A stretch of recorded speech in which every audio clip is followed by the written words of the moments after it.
आए हुए प्रेस बंधुओं का हार्दिक अभिनंदन कि आपने इतने शॉर्ट नोटिस पर आप यहाँ आए हैं। मूवमेंट कल्की का छेड़ा गया आंदोलन आज 100 दिन पूरे हो गए। जन जागरण अभियान के अंतर्गत हमने रैलियां भी निकाली, धरने, भूख हड़ताल, प्रोटेस्ट, आंधी तूफान, बारिश, ठंड के बीच में हम लोगों ने वो आंदोलन जारी रखा।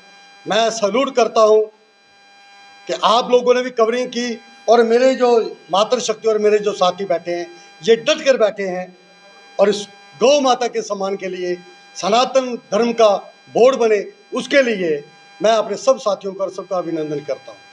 आज 100 दिन पूरे होने के उपरांत मन में एक प्रश्न जागा कि ये सरकारें जिन लोगों को हम अपना मत देते हैं, मत का दान करते हैं कि ये हमारे हित के कार्य करेंगे, सनातनियों हित के, समाज हित के कार्य करेंगे, परंतु 100 दिन बीतने के उपरांत भी कोई भी पार्टी का लीगली तौर पर वहां नहीं आया। एकमात्र भाजपा के 2 विधायकों ने शिरकत की। एक हीरानगर में हमने रैली निकाली थी, वहाँ के एडवोकेट हैं विजय कुमार शर्मा जी, और हमारे जम्मू ईस्ट के जो युद्धवीर शेट्टी जी, वो भी 26 जनवरी के दिन हमारे उस धरने में शामिल हुए। परंतु 28 MLA यहाँ के चुन के आए हुए और अब कुछ बीजेपी नेशनल कॉन्फ्रेंस के और कुछ कांग्रेस के, आम आदमी पार्टी के भी एक आधा विधायक चुन के आए हुए हैं। हमारा प्रश्न है इन सियासतदानों से कि 100 दिन के अंदर आपको शायद ये कोई मसला आपको ज़्यादा बड़ा नहीं लगा, परंतु ये बहुत ही गंभीर विषय था। ये सनातनियों की पूजा, जिसकी गौ माता के ये आस्था जिसमें है, उस गौ माता का जिस क्रूरता के साथ, जिस दुर्व्यवहार उसके साथ किया जा रहा है, जिसकी स्मगलिंग की जा रही है, और स्मगलिंग भी ऐसे ऐसे साधनों में, तेल के टैंकरों में काट कर उसमें ठूसी जाती हैं, सब्जियों के ट्रकों में डाली जाती है, भूसे की गाड़ियों में डाली जाती है, रस्सों के साथ बांधकर उनको इंजेक्शन देकर, इतनी क्रूरता, और आपका दिल नहीं पसीजा। आपको शायद लगा ये मूवमेंट कल की बारे क्या कर लेंगे, तो हम आज इस प्रेस कॉन्फ्रेंस के माध्यम से हम उन सभी सियासतदानों को यह आगाह करना चाहते हैं। 100 दिन की परीक्षा थी हमारी, संयम, हमने कहीं रोड नहीं रोका, कहीं बाधा नहीं डाली, कहीं किसी पर कोई हमने पीसफुल इसको एजुकेशन को चलाया, परंतु 1 हफ्ते का हम समय देने जा रहे हैं। 1 हफ्ता के बाद अगर कोई सरकार से कोई पहल नहीं होती तो ये प्रदर्शन अब उग्र और वायलेंट पे आएगा। ये आज आपके चैनल के माध्यम से हम तमाम सरकार में जो हमारी ड्यूटी सरकार है और केंद्र सरकार है, ये सबकी दायित्व बनता है, सबकी ड्यूटी बनती है कि आखिर क्या कारण है कि आपको 100 दिन लगेंगे ये समझने में, और एक कई 100 दिन हो गए जो आप सब आपके सामने, आंखों के सामने ये पाप होता है, उनकी तस्करी हो रही है, हत्या हो रही है, इतनी क्रूरता की जा रही, आखिर इनको बचाएगा कौन?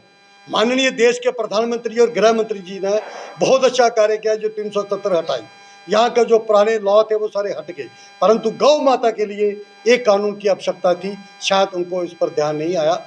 आप भी के चैनल के माध्यम से उनसे भी हम हाथ जोड़कर विनती करना चाहते हैं कि इस गौ माता के सम्मान के लिए भी एक ऐसा ठोस कानून लाए ताकि इसकी जो तस्करी करने वाले उनकी रूह कांपे, वो थर थर कांपे कि इस गौ माता को हाथ न लगाए। ये सनातनियों की पूजनीय है, ये जन्म से लेके मरण तक ये गौ माता का ही सहारा सनातनियों को। प्रयागराज कुंभ में जो कल धर्म सांसद हुई, उसमें सनातन बोर्ड का और गौ माता का अहम इशू थे, उस पर चर्चा हुई है, जो सनातन बोर्ड का जो धर्म संसद में पास हो गई है। अब हमारी जो दूसरी मांग है कि जम्मू में भी जितने धार्मिक स्थान हैं, हिस्टोरिकल टेम्पल है, इनका सनातन बोर्ड के अंतर्गत लाया जाए, चाहे वो श्राइन बोर्ड हो, शिवखोड़ी हो, बाबा अमरनाथ जी बोर्ड हो, सुरकाला देवी बोर्ड हो, बाला सुंदरी देवी बोर्ड हो, जितने बोर्ड हैं सनातन के अंदर हो, सनातनी इसका नियंत्रण करें, इसका निर्वाह करें, इसको कैसे किसका पैसा कहाँ किसके लगाना है। जो वर्तमान जो है वो सिर्फ अपने अपने घर भरें, चाहे वो श्राइन बोर्ड हो, बाबे वाली माता का मंदिर हो, सिर्फ अपने अपने घर, और चाहे धर्मा ट्रस्ट के जो जितने मंदिर हैं, इनका संचालन भी जो है कुछ निजी हाथों में है, जो जनता हित के कार्य बिल्कुल नहीं हो रहे। मैं पूछना चाहता हूँ, महाराजा ने जब ट्रस्टों का निर्माण किया तो हजारों कनाल जमीन मंदिरों की जो गौशालाओं के लिए, गौ चाराओं के लिए, चारा के लिए रखी थी, वो जमीनें कहाँ हैं? ये सरकार की ड्यूटी बनती है। अगर इतना बड़ा प्रोटेस्ट चल रहा है, इतना आंदोलन चल रहा है, सनातनियों का आस्था का सवाल है, तो फिर इन्होंने चुप्पी क्यों साध रही? उन शनाख्त क्यों नहीं की जाती? वो ज़मीनें कहाँ गई गौशाला? बीरपुर में हज़ारों कनाल ज़मीनें थी, कहाँ गई? ये हमारी करण मार्केट में ज़मीनें होती गौशाला थी, वो कहाँ गई? तो हमारा ये दोलन है, ये सरकार और जो जो सिविल सोसाइटी के लोग हैं, सबसे हम ये अपील करना चाहते हैं, समय रहते गौ माता के सम्मान के लिए आगे आइए। हमारा निजी कुछ भी नहीं है इसमें। हमने 100 डेज क्रॉस किए हैं बिना स्वार्थ।